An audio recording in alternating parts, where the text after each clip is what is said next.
Hey, what's going on? This is Marcos. Today I'm going to walk you through my Sony FS7 cinema rig. It's taken me a while to build it up, and I'm going to talk about the parts I've used. There'll be links in the description to everything I mentioned. I'll talk about the things that are working for me, why I built it the way I did, and so let's get to it. First of all, let's start with the battery power. I power everything using a V-mount battery. You can see this can take it off. I can take it off.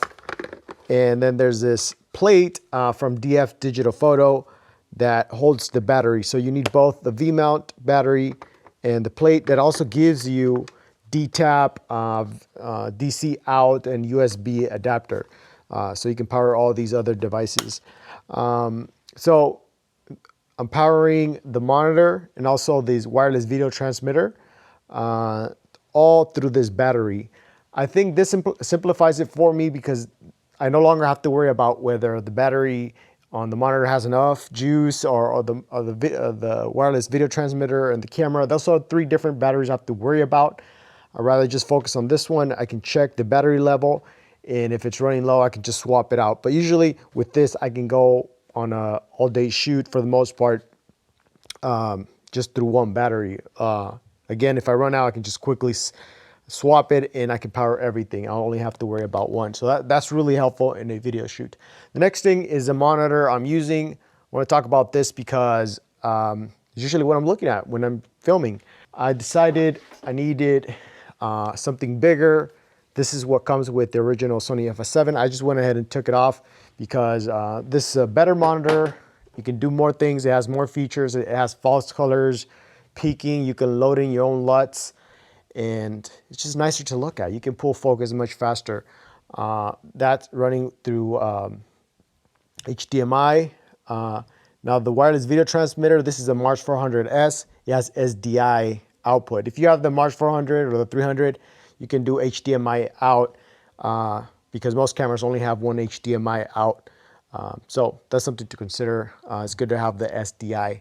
I like to have the wireless video transmitter because then I can give a feed to the director or the client. That way they're not looking over my shoulder. Okay, so most of the parts I bought through Small Rig, and I'm not being sponsored to say this. I just find that they have the best prices. When I was looking at wooden camera products, the price goes up, and there's so many things to get for a cinema rig, right? So all the handles, I like that they're modular. You can quickly take them off with the quick twist of a knob. That's why I took off the original handle from the camera, just because I couldn't take that off. You needed to unscrew it. With this, I can, take it off the NATO rails and compact everything down to just the body and put it in my camera bag. What's really nice about the cheese plate and the handle is that you can attach different things to it. There's 1/4 inch mount and also 3/8. So you can attach different things depending where you want them. Down here, the thing that goes on my shoulder, this whole rig setup, it's from Small Rig. So are the rails. The VCT plate down here that goes to the tripod, that's from Sakudo. I'm not sure why I went that. I think if you look at Small Rig, they also sell the VCT plate at a much cheaper price. So you might want to take a look at that. All right, so moving on, let's flip this around. You can see the whole thing. Oh, this magic arm is from New York. It's a cheap one. I would not recommend it. Probably get something. I'm gonna get something better. Something that it's not gonna move around so easily.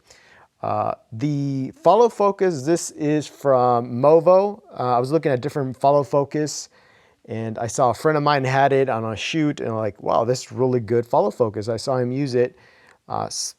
Same with Sony FS7, and when I was looking at comparing prices for a good follow focus at a good price range, Movo came in at a good price, and it's just really smooth.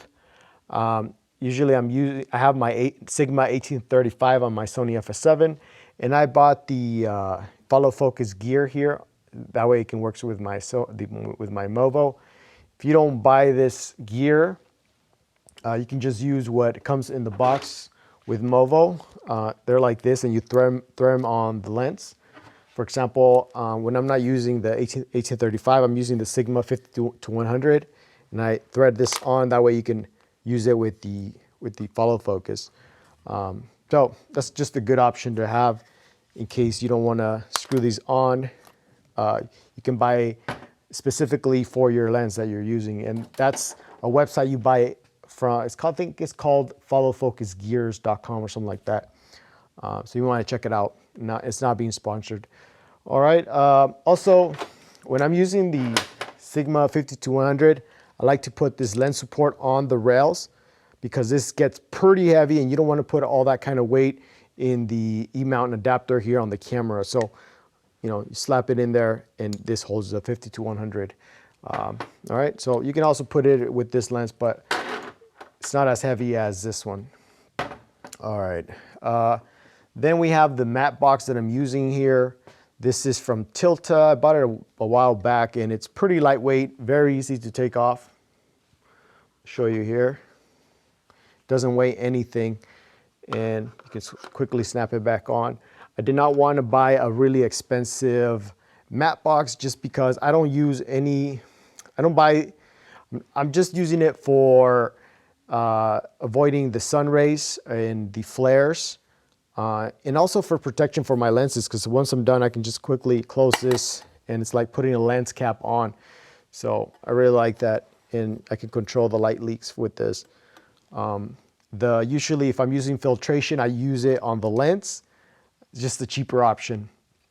Then this is just to hold on to the camera. I believe these parts are, the handle is from Small Rig, and then this is from another company. So I'll have links in the description to that. I forgot which one it was. So on this side, you can see I kept the original handle from Sony, but I put a Small Rig part here that allows me to take off the handle. Otherwise, you see I can quickly take it off and I can put it right over here if I needed to. I can take this off. A lot of these have NATO rails, that way you can quickly take them off. And I could put this here if I wanted to strip down the camera. If you don't put this part on, then you can't take off the handle from this, this extension. It's all connected. So I like to have everything fit in my camera bag. That's that's another reason I added this part to it. So that's pretty much the walkthrough. I think, the microphone. Sometimes I don't leave the microphone on. I would not recommend this microphone for run and gun shoots if you're trying to get audio.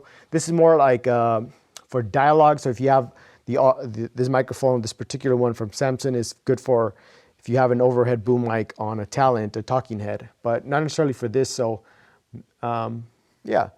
And then if you see here, I have this quick release system here for my Easy Rig. I have the Mini Max, but the Mini Max is not gonna hold all of this stuff.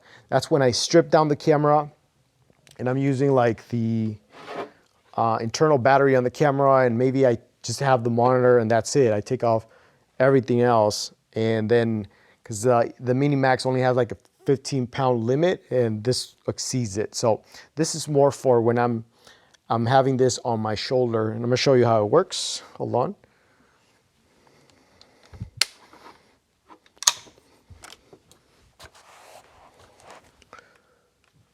And so there's my run and gun shoot when it's going on my shoulder, or when I have it on the tripod.